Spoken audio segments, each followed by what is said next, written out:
Hari kiamat. Bukan hanya ketika Dajjal datang. Ya'juj Ma'juj turun. Ya. Kemudian ada asap hitam di langit. Kemudian ada binatang berbicara. Kemudian keluar Imam Mahdi.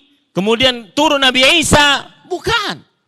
Hari kiamat kata Al-Mughirah ibn Syu'bah radhiyallahu an, innakum lataquluna al-qiyamah. Innahu man mat qamat qiyamatuh. Kalian sering mengucapkan kiamat. Tapi ingat baik-baik, sesungguhnya kiamat adalah siapa yang mati mulai saat itu kiamatnya. Itu keyakinan seorang muslim. Yang mati mulai saat itu kiamatnya. Sebagaimana ada kana rohtun min ashabin Nabi sallallahu alaihi wasallam. Ada sebagian dari para sahabat Nabi radhiyallahu anhum, mereka bertanya kepada Rasulullah SAW, ya Rasulullah, mata sa'ah? Wahai Rasulullah, kapan hari kiamat? Maka Nabi Muhammad SAW melihat kepada orang yang paling muda dari yang hadir sekitar 10-an orang tersebut. Kemudian beliau berkata, in ya'ish hadha, in yuhram hadha, qamat qiyamatuh. Kalau yang muda ini mati, mulai saat itu kiamatnya. Dari sinilah para ulama mengatakan sebuah kaidah, man mata qamat qiyamatuh. Siapa yang meninggal mulai saat itu kiamatnya. Tidak perlu nunggu Dajjal. Tidak perlu nunggu Ya'juj Ma'juj.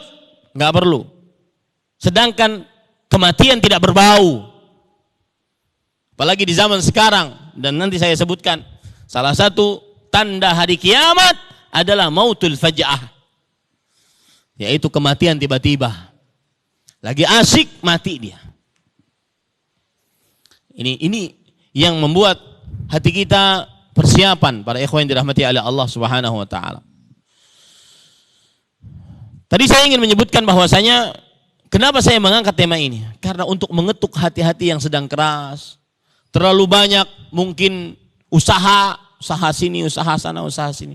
Termasuk tanda hari kiamat adalah zuhurut tijarah.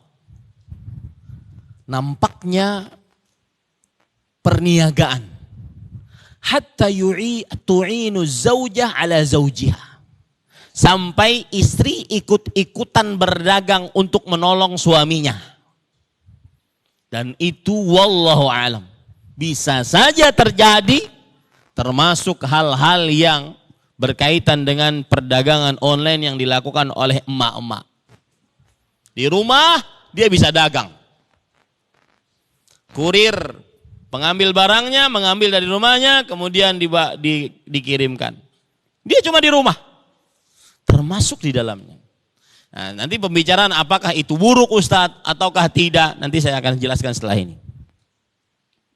Ini para ikhwan yang dirahmati Allah. Jadi intinya kajian ini untuk mengetuk hati yang mulai kasar, yang mulai keras, tidak masuk ayat-ayat Al-Quran, hadis dari Rasulullah sallallahu alaihi wasallam. Salat sekedarnya, asal tunai kewajiban.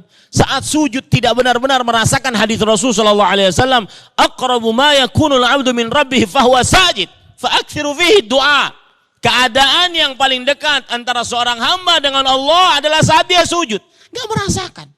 Karena hatinya tergantung dengan yang lain. Dia cuma asal sekedar sujud. Seperti yang disebutkan oleh Rasul sallallahu alaihi wasallam, fanaqara arba'an, maka dia salat 4 rakaat dengan begitu cepat seperti burung mematuk makanannya. Enggak terasa. Setelah salat tidak ada masuk hati, tidak ada hadis Rasul yang berbunyi, ya Bilal arihna bis salah, wahai Bilal tenangkan hati kita dengan salat.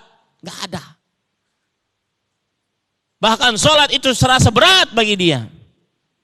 Maka saya ingin mengetuk hati-hati itu dengan mengingatkan tentang tanda-tanda hari kiamat. Yang mana hari kiamat dimulai saat seseorang kapan?